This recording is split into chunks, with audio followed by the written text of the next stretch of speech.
How's it going, everyone? My name is Earl Meister, and today we are going to be talking about the top 5 cards in every single ink for Disney Lorcana Set 5 Shimmering Skies. We're going to hop onto it right away, and the first ink that we're going to talk about is Amber.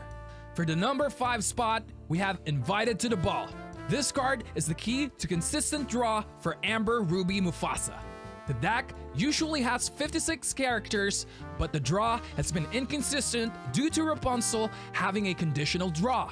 This card can also be run in other heavy character decks.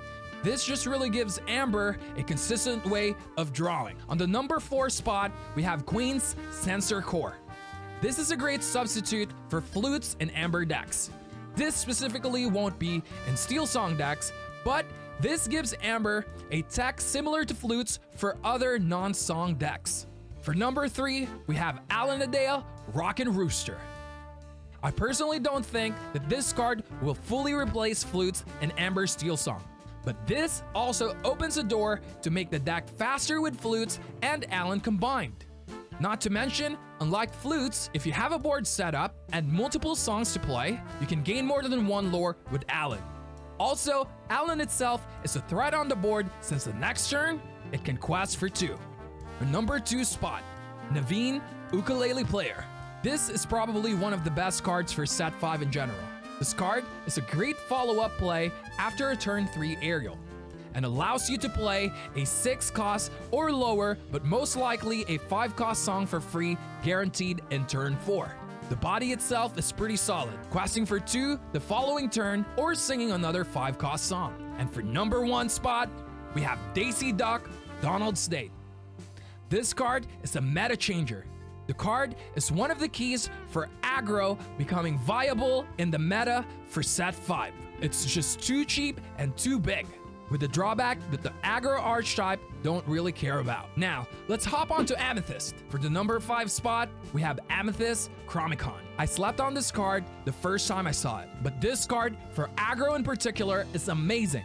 Again, aggro doesn't care how many cards the opponent has. This card will allow you to basically play 2 cards every turn when you get to top deck mode. For the number 4 spot, we have Bruni Fire Salamander. This card is a more annoying version of Cusco from Set 2. Not only does it pay for itself when banished, it is also evasive and can quest for 2. It really is an annoying threat once it's on the board. The only problem with this is you most likely will just run 2 of it on your Amethyst decks, since Amethyst already have the goat and the rabbit. This can definitely take a spot or 2 for Amethyst. For the number 3 spot, we have Gathering Knowledge and Wisdom. This card is most likely just gonna see play for aggro decks. But this is definitely the tool that aggro decks with Amethyst needs. This as a top deck is amazing, since most likely by the time top deck turns come, you will be at 18 or close to 18.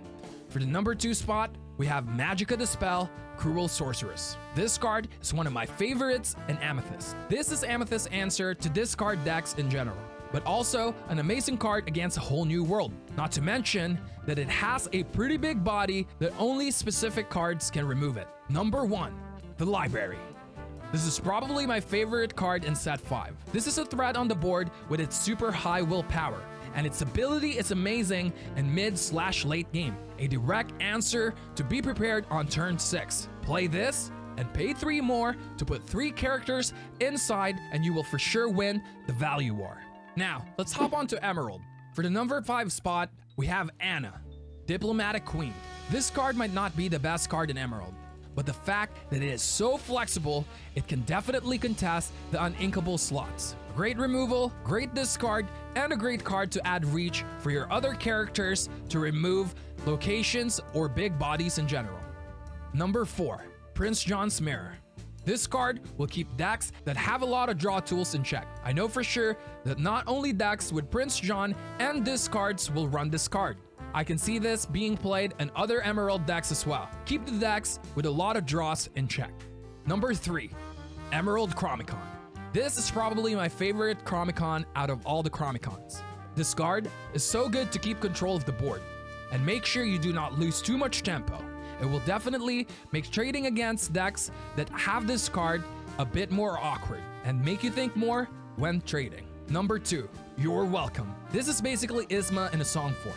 This card is pretty flexible and cheap, or basically free to play. If you need more tempo, use it against your opponent. If you have tempo already, you can use it on your own card, especially Merlin Rabbit, and get 3 draws.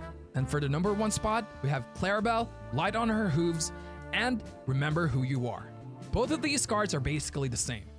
This gives Emerald a reliable draw outside the Prince John discard package. Unlike Diablo, these 2 cards can be played and most likely get value right away. Now, let's hop on to Ruby. For the number 5 spot, we have Taffeta Mud and Fudge. There are not a lot of amazing Ruby cards in the set, and that is why Taffeta barely made it to top 5 for Ruby. One of the reasons why I picked this card for the top 5 spot is that Ruby Amber location is already a thing, and I think that this can earn a spot in that deck considering it can gain 2 lore right off the bat with the Speedway, or a turn 5 play with another location. Number 4, the Sword Released.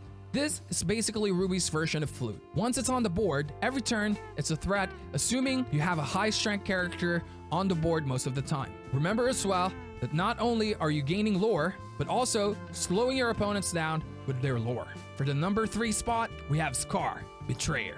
This card will only be great if Mufasa becomes what we think it will become in terms of affecting the meta. Number 2, Robin Hood, Sharpshooter. This is one of the most interesting cards for me. It has a lot of potential, but as of now, we really don't know which deck it will fit in. It can be used both in decks that have a lot of actions, but also can be used as a fuel for Chernabog's itself. And for the number 1 spot for Ruby, we have Maximus, Team Champion. This one took the number 1 spot because I think once you figure out which deck this card can fit in, this will be a big threat on the board and it gains value right away at the end of your turn. This will probably be lower on the list if only there were better cards in Ruby for this set. Coming up next, Sapphire.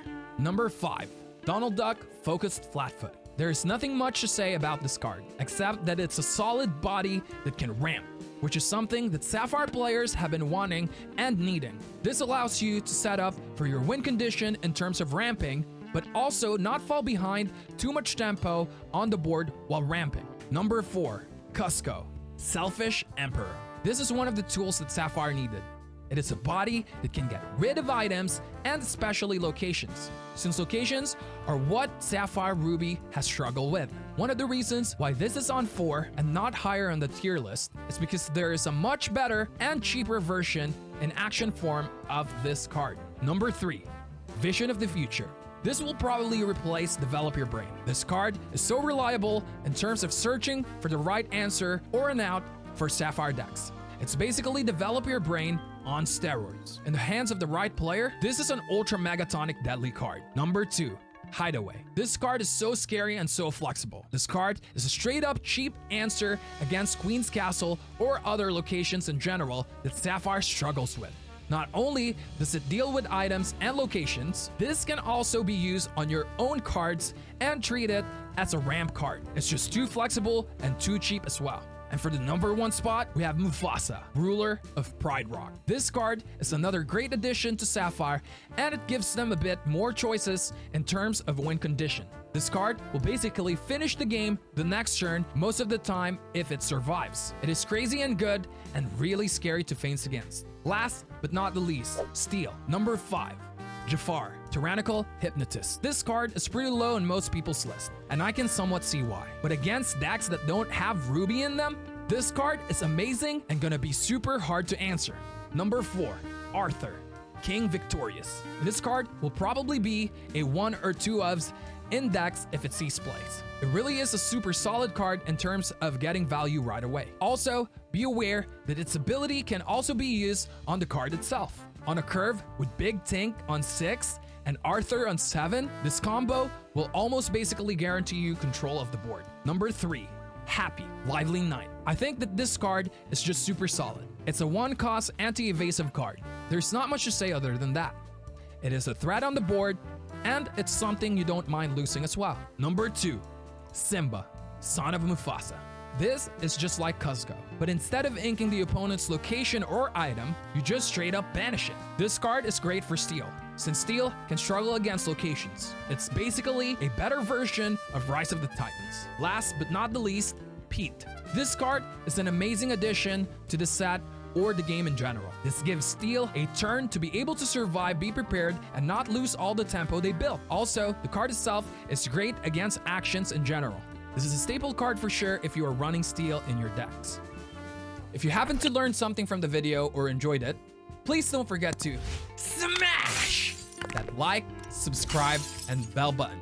Don't forget to comment down below your thoughts or your ideas, or just leave an emoji because it helps. Other than that, I hope you have a great day and stay healthy. I'll see you guys on the next video. Peace!